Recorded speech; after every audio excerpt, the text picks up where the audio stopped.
Hariom. Knowledge plus में हम सभी अपने प्यारे विद्यार्थियों का स्वागत करते हैं। आज हरिओम अनमोल वचन की एक क्लास नंबर 407 क्लास है। हर क्लास के अंदर हम नॉन टेक्निकल तरीके से एक ऐसा स्टफ आपको प्रोवाइड करते हैं। हम हमेशा हरिओम अनमोल वचन की टॉक के माध्यम से ये प्रयास कर रहे हैं कि हम आपको चेंज करें। उन सभी कामों को करने के लिए हम ये प्रयास कर रहे हैं कि आपको हम चेंज करें उन सभी कामों को करने के लिए जो आप करना चाहते हैं, लेकिन और उनको करने से आप अपने सपने को पूरा कर पाए। तो आज भी इसी प्रयास में कुछ पॉइंट लेके आए हैं और आज हम कर्मों के बारे में, कामना के बारे में कुछ मैजिकल बातें या फिर 9 रातों के मैजिक के बारे में, ये सब बताने का उद्देश्य यही है कि आप अपने कर्मों के प्रति हर व्यक्ति जिसने अपने सपने को डिफाइन किया हुआ है, अपने सपनों के प्रति अगर आपने चीज़ें डिफाइन की हुई है, उसको अगर पूरा करना है तो आपका संकल्पबद्ध होना जरूरी है। आपका डेली बेस पे संकल्प करना कि ये काम मुझे करना है। You have the hunger inside. आपके अंदर इस बात की भूख होनी चाहिए कि ये काम मुझे करना है। That will make you great. तो इसी कामना के साथ हम आपको प्रेरित करने के लिए दोबारा आए हैं और आज हम बता रहे हैं कर्म के बारे में कि कर्म 3 तरह के होते हैं। इस वर्ल्ड के अंदर अगर आप किसी कामना की पूर्ति के लिए कर्म कर रहे हैं तो 3 तरह से आप अपने कर्मों को शार्प अप कर सकते हैं। एक है कर्म करना।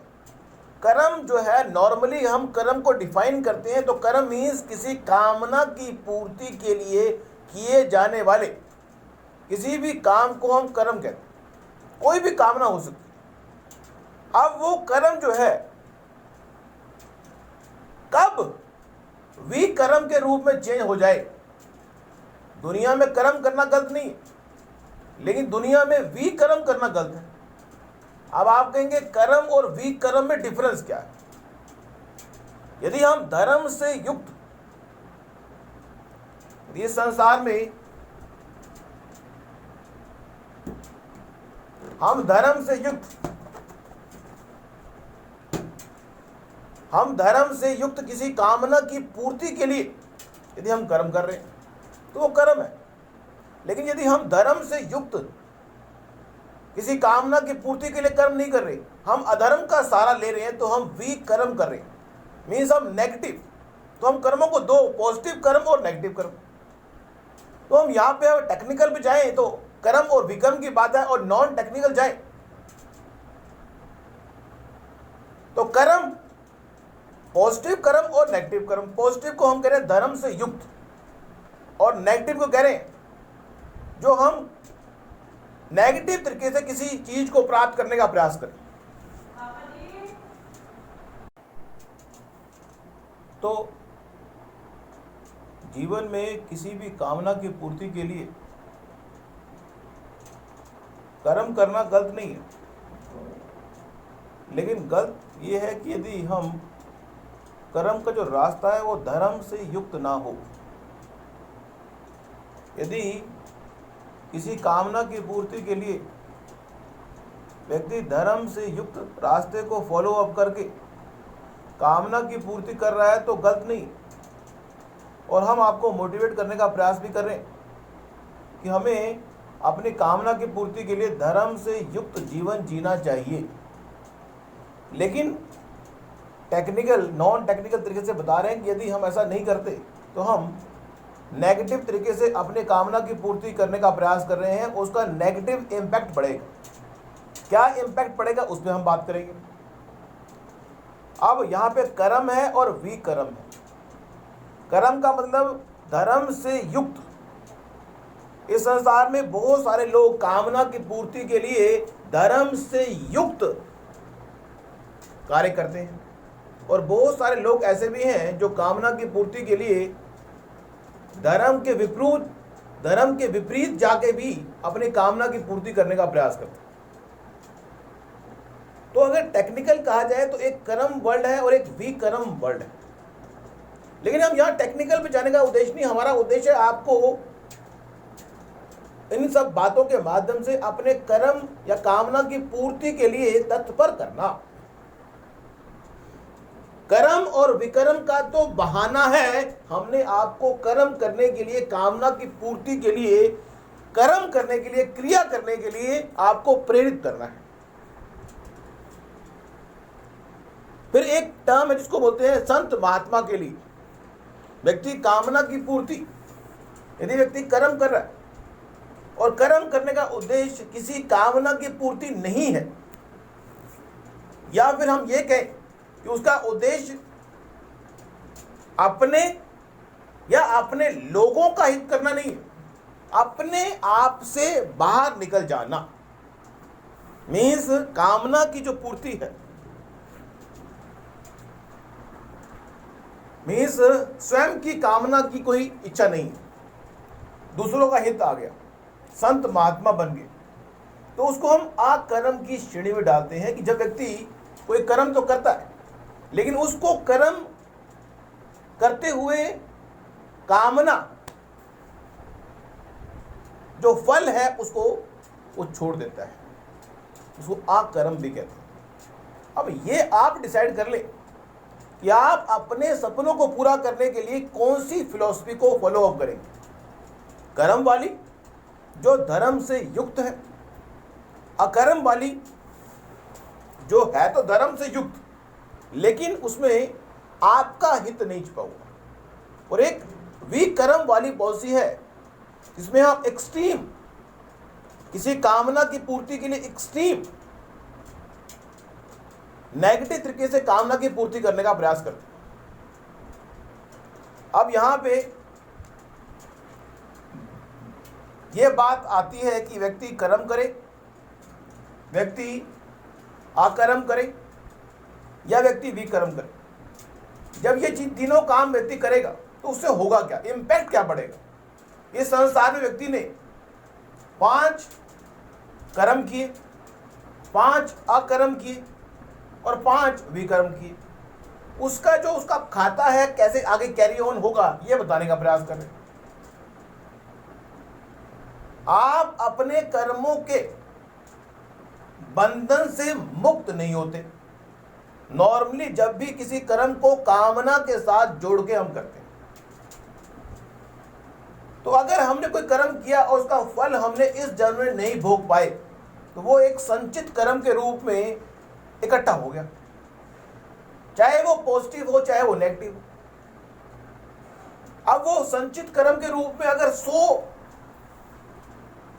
कर्मों का फल इकट्ठा हो गया,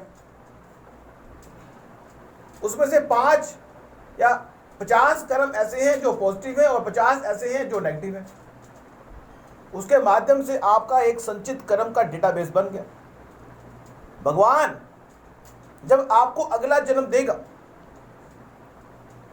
तो संचित कर्म जो 100 का डेटा है उसमें से 50 के डेटा को, चाहे वो पॉजिटिव हो चाहे वो नेगेटिव हो, उसके हिसाब से वो आपके भाग्य का निर्धारण करेगा।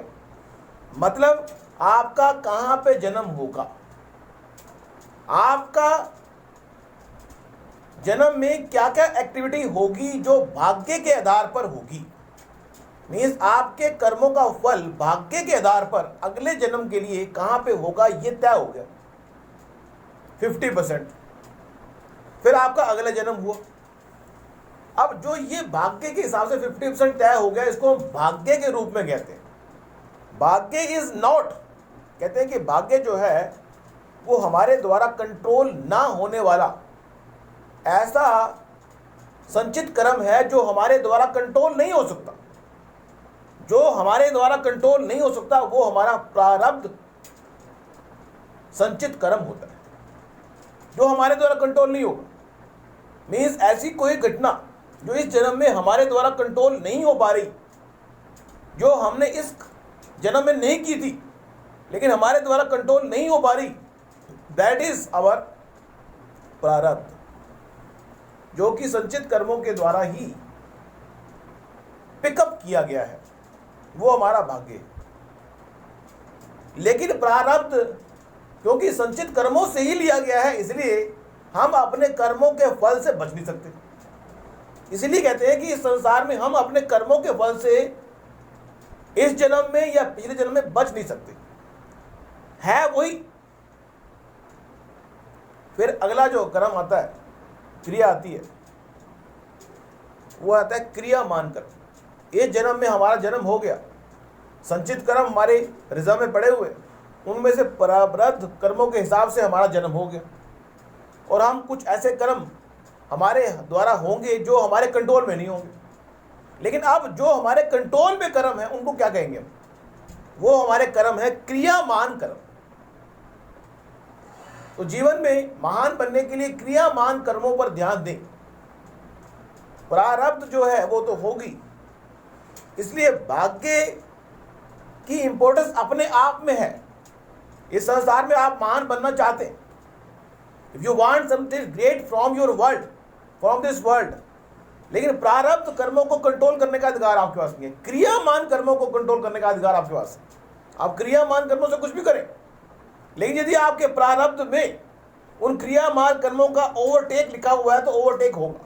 मीन्स आप क्रियामान कर्मों से 1 करोड़ रुपया कमा रहे हैं, लेकिन आप प्रारब्ध में आपका 1 करोड़ का नुकसान भी लिखा हुआ है। तो क्रियामान कर्मों से 1 करोड़ क्या 2 करोड़ कमा लो, कोई दिक्कत नहीं, लेकिन जो प्रारब्ध में आपका 1 करोड़ का नुकसान है वो तो होगा, उससे आप बच नहीं सकते, क्योंकि वो आपके कर्मों का फल है। तो कहने का पर्पज ये कि इस संसार में हम डायरेक्ट रूप से या इनडायरेक्ट रूप से हम अपने कर्मों के फल से बच नहीं सकते। इसलिए always take care while you are doing your duty. धर्म से युक्त ड्यूटी परफॉर्म करना ही हमारे लिए ऑथेंटिक है।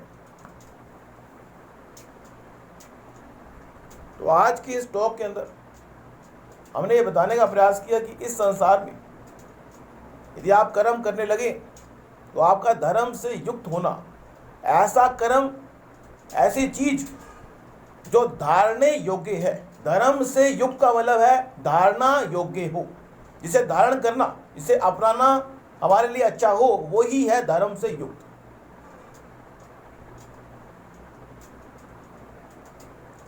तो नेक्स्ट टॉक में कुछ और जानकारी हम आपको देंगे।